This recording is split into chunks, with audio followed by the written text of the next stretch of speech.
Assalamualaikum warahmatullahi wabarakatuh. Sugeng enjang para pemirsa, kepanggih malih kalih kula Brilian Ali Variety. Ing dinten iki kula badhe maosaken pawarta bab erupsi Gunung Semeru. Yaiku amargi Gunung Semeru erupsi, jalur transportasi Lumajang Malang terputus total. Jalur transportasi Lumajang Malang terputus total amargi wontenipun luncuran awan benter guguran erupsi Redi Semeru ing Minggu 1 Desember 2024. Kejawi akses tumuju Kabupaten Malang erupsi menika ugi medhot jalur transportasi kaping 2 kecamatan ingkang wonten ing seberang Curah Kobogan inggih punika Kecamatan Pronojiwo lan Kecamatan Tempur Sari.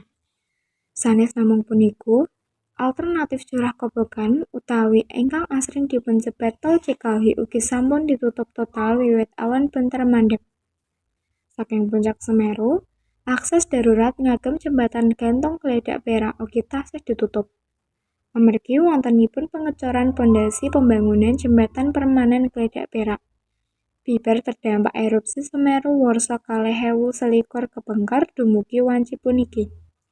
Proses pembangunan terus dipundhindakaken lantaran inggih punika akses utami tumuju Kabupaten Malang via jalur kidul.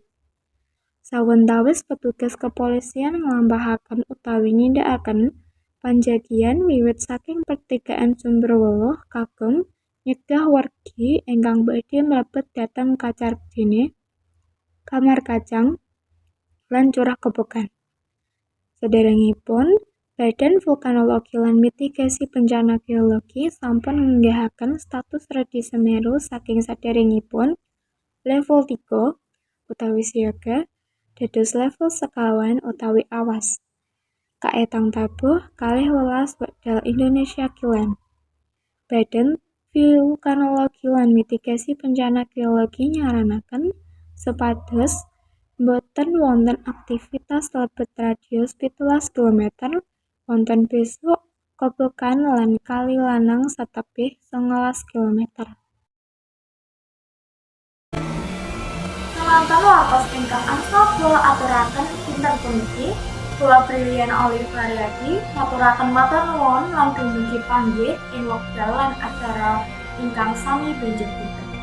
Wassalamualaikum warahmatullahi wabarakatuh.